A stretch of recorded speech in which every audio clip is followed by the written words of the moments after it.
আজ আমরা দেখব আমরা যদি জিমেইল অ্যাকাউন্ট ডিলিট করতে চাই তাহলে কিভাবে আমরা খুব সহজেই জিমেইল অ্যাকাউন্টটি ডিলিট করতে পারি। তো এর জন্য প্রথমে আমরা জিমেইল অ্যাকাউন্টে চলে যাব। এখান থেকে আমরা জিমেইলের যে প্রোফাইল পিকচারটি দেখতে পাচ্ছি এখানে আমরা ক্লিক করব। তারপর এখান থেকে আমরা জিমেইল অ্যাকাউন্টে ক্লিক করব। এবার এখান থেকে আমরা ডাটা অ্যান্ড প্রাইভেসি এই অপশনটির উপর আমরা ক্লিক করব।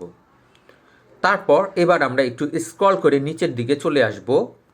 আমি দেখতে পাচ্ছি ডিলিট ইওর জিমেইল অ্যাকাউন্ট। আমি এখানে ক্লিক করে জিমেইল অ্যাকাউন্টটি ডিলিট করব।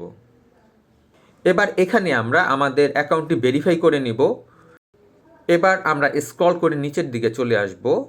এখানে আমরা দুইটি টিকমার্কের অপশন দেখতে পাচ্ছি।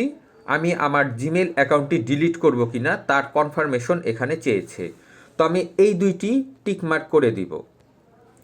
এবার আমরা সর্বশেষ ডিলিট অ্যাকাউন্টে ক্লিক করব। এই ডিলিট অ্যাকাউন্টে ক্লিক করা মাত্রই আমাদের অ্যাকাউন্টটি ডিলিট হয়ে যাবে।